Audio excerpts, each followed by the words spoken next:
Hi there and welcome to Soundpaint. Welcome to our new freebie called Accent Guitar Triggers. You may notice in Soundpaint 3.1 that we've added a whole new category of sounds called accents. For me, this is sort of like the embryonic state of a sound. It's the first part of a sound, the accent, and all that it does to the music. Accents are a huge part of music. If you think about something like disco strings, for example, it's all about the accent of the strings, like that sort of grind. And even that goes down at an individual instrument level. So for example, when we play an instrument, the very first part that hits our ear is the attack of the sound. Think of the attack on a snare drum. That very first part where you hit the drum, that's the attack, and then it becomes sort of a noise, which is the rest of the sound. This particular library, freebie in Soundpaint, really embraces the attack and the release of the sound, particularly when it comes to guitar or bass-like instruments and instruments in that family of lutes in general. We've recorded a whole slew of different attack triggers that are designed to be superimposed on existing instruments. They may not sound like a lot in their own right, but as you're going to see in this video here, they can hugely define the character, the timbre of an instrument, and are really cool for making that more sort of pinpointed aspect of the sound. I find it unique and interesting that we as developers have not focused more on the attack. It's the first thing that hits the ear, and it's hugely defining for what an instrument sounds like. So if we look inside of Soundpaint, we have programs, we have parts, but we also have attacks and release triggers. So the very first part of a sound and the very last part of a sound. And that's really what this whole library is about. It's about embracing the attack of a sound and the release of a sound and learning to use those in context to other instruments or stand alone and just see what happens. For me, it's a great discovery in sound. We're sort of down in the acoustic quantum physics, the embryonic state of the sound, how important it is. We actually have additional freebies coming in the realm of attacks and releases. It's something we really want to embrace because it's just so important to how we shape the sound. The attack is the first thing that hits the ear, so for that reason, it's also our first impression of the sound. So let me try to demonstrate that on a synthesizer. I've loaded one of our beautiful film basses. This is coming from a unique library where we recorded these beautiful Moog synthesizers and really emphasized them on basses, or film basses if you will. And then I'm going to add these attack triggers to it. So right now we have a synthesizer. But let me try to add a modified dulcimer, this beautiful percussive instrument that we muted, and use the attack of that on top of the synthesizer.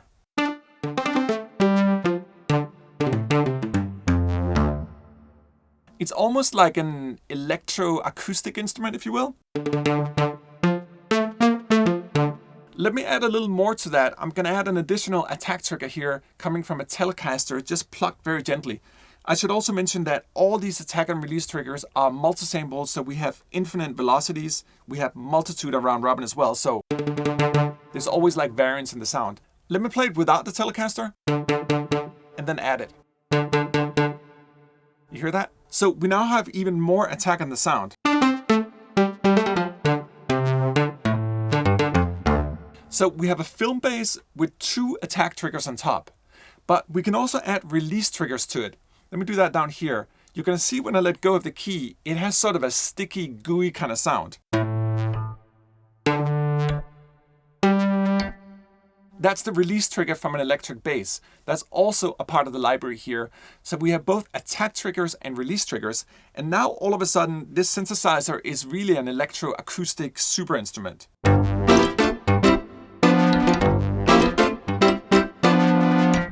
Isn't that cool? There's just so much stuff going on, like you can hear all the attacks, the releases on top of the synthesizer.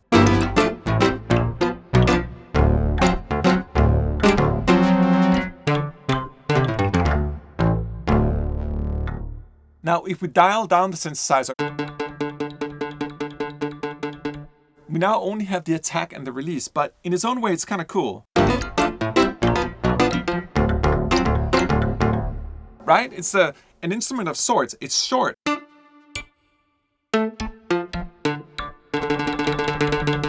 But it's something.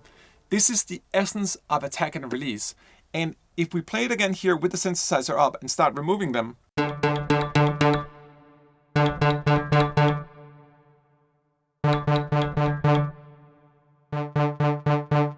we now have the synthesizer in its core state. It just goes to show how important it is to embrace the attack and the release of a sound. This next program is my favorite program in the entire collection here. I took this modified dulcimer. It has a very pinpointed kind of attack, a little bit like the old school harpsichord. I went in and looked for harpsichord sounds because I felt that would relate to the attack here, and I found this beautiful one here coming from our mellow library. This is a sort of modern interpretation of the mellotron. We ran everything through real tape and got real like wobbly and old school.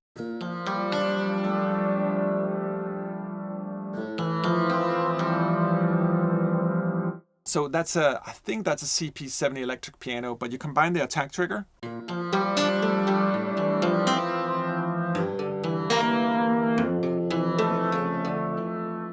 And then I added a DX7 harpsichord sound on top, and combined, it's just the best like fat 80s kind of sound.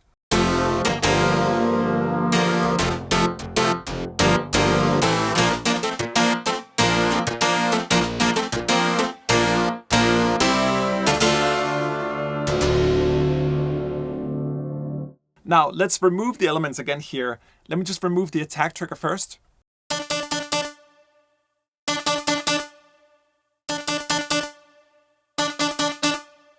It does add something. Let me remove one of the harpsichords.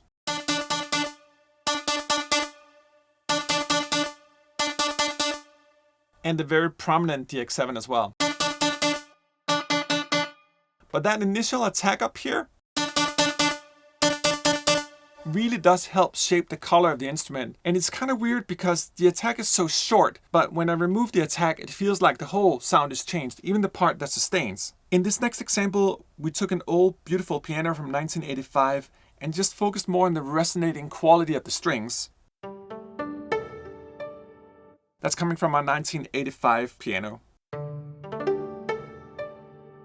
Just a beautiful sound, but it's very soft. So by adding a little more attack to it, in this case here, hitting the body of a banjo, which has sort of a resonating tonal quality to it, we get this.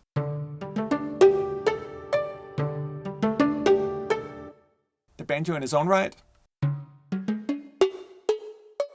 it has a tonal kind of sound. It's kind of weird that way. And with the piano, and then adding a little bit of a release trigger from an electric bass. And all of a sudden we have this cool sort of hybrid instrument.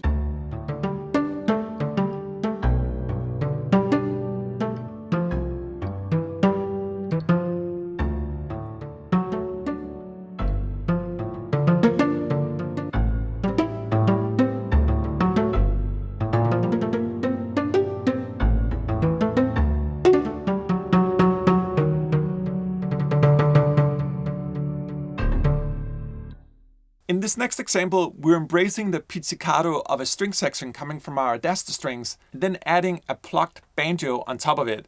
The banjo has a sort of pizzicato-like quality. Let me play the pizzicatos on their own first. And then add the banjo to it.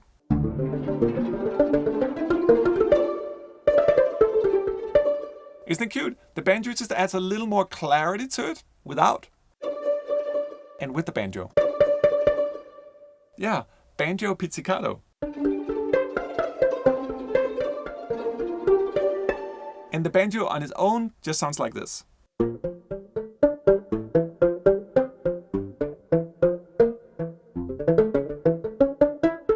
Very soft, little sort of attacky sound, but it adds so much. A really obvious way of demonstrating the power of the attack is to take something as pure as a Rhodes,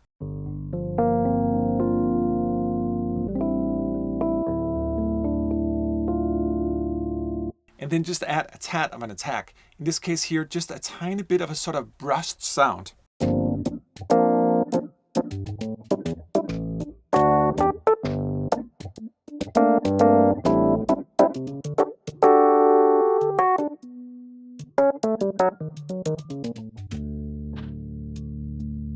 It's almost like one of those little bags of sugar, granulated sugar you can put in your coffee. And even if we dial it down, even as subtle as that, it still does something to the sound.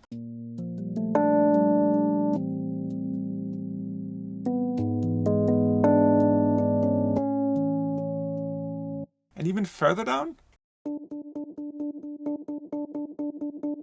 All the way down here.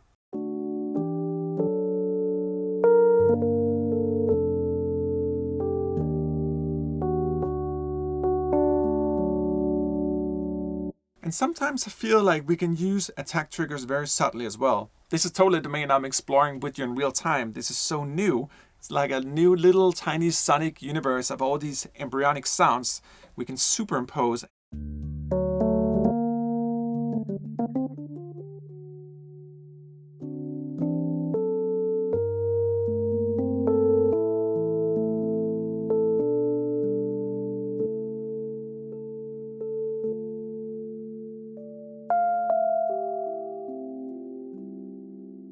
In this next example, I just wanted to try to create sort of a percussive body slap ensemble purely out of the attack. So I'm not using any other libraries here. We're taking a modified dulcimer body slap, a body slap of an acoustic guitar, the body slap of an electric ukulele, and then the body slap of a banjo, and just combining them. And that sort of gives a percussive ensemble sound here. Let me check it in the arpeggiator.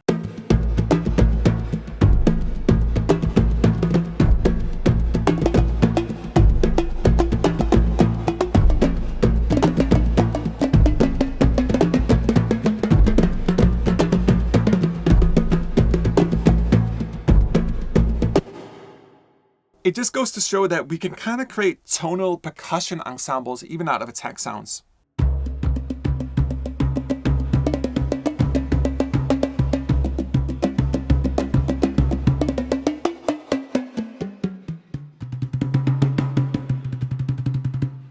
And it's so sweet. We have infinite velocity layers and infinite round robin. It just gives it so much life in the sound.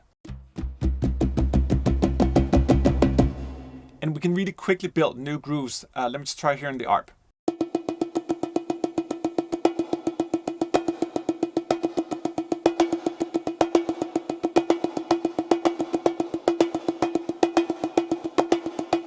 Right?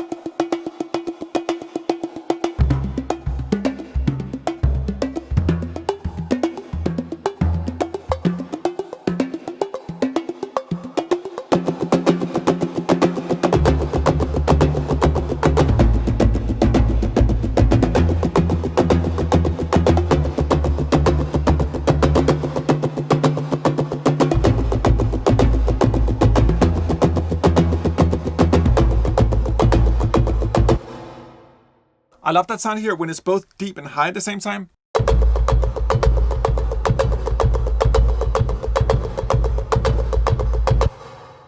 So you can create your own ensembles just out of this library as well. And who would have known that attack triggers, just these tiny sounds in combination, could create percussive ensembles that are also kind of tonal.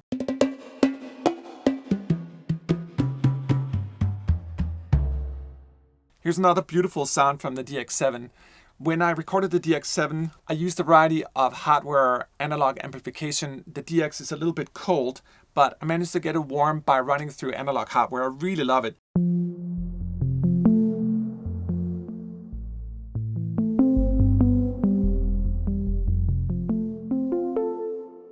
Let's add a little bit of just a release trigger to this guy here.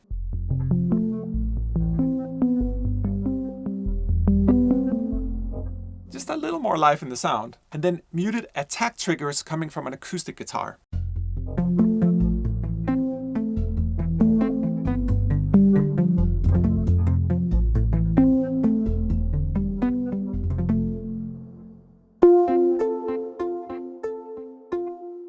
Versus just the sound on its own right.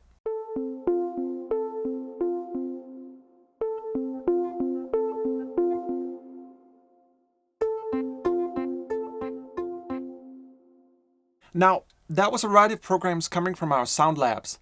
So for the most part, I'm using other Soundpaint libraries and using the beautiful attack and release triggers and superimposing them just to show what we can do with sounds and instruments in terms of mangling them into new things here. But let me just take you through the parts directory as well. Granted, these sounds are not the most impressive on their own, and that's not the point either. The point is really just to have this toolbox of pinpointy attacks and releases and being able to put them on other instruments and shape something new, as we just saw. But let's just listen to them in their own right. And then maybe we're going to build a beautiful instrument out of these different colors here. But let's just get started here.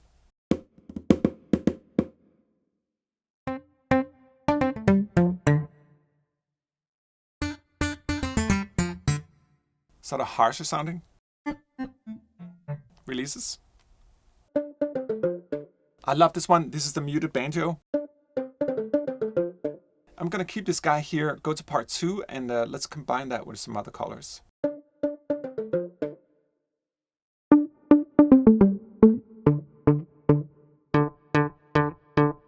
I love this one here. It's a little bit more pointy, but we can dial it down. I can also use the tone knob here to mute down the bass plug a little more.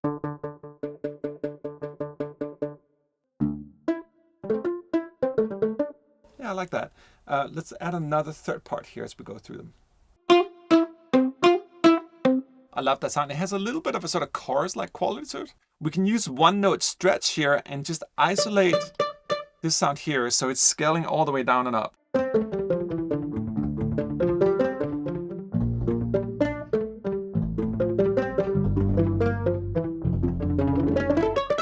Let me just try for fun to randomize the fourth part here, and we'll just start adding random instruments into this pool here of attack triggers. Let's see what happens.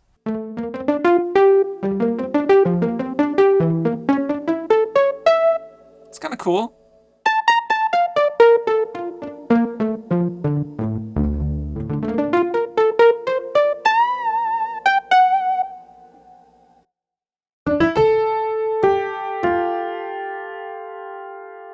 So pretty. I love it here. This is upright piano una corda.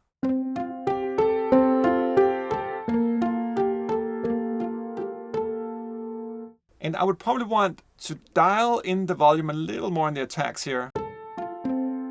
They don't have to be so dominant, but more sort of become a part of the piano.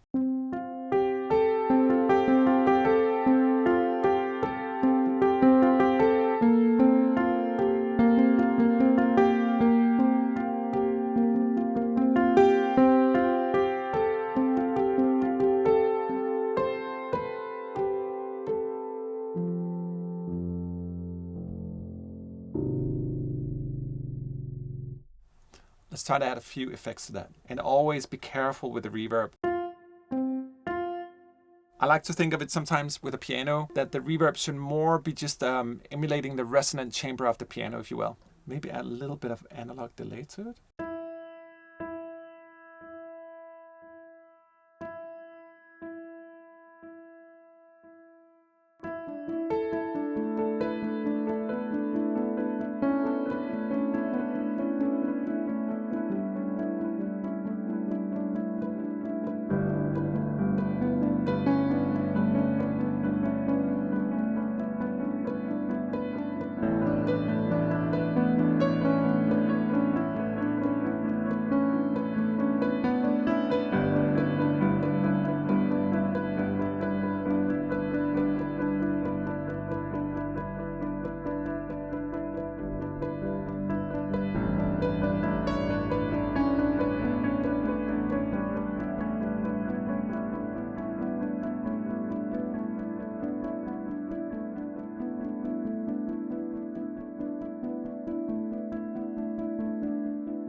This is what it's all about.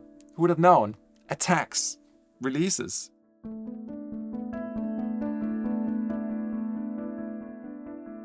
Even if we remove the piano here, it's still pretty in its own right.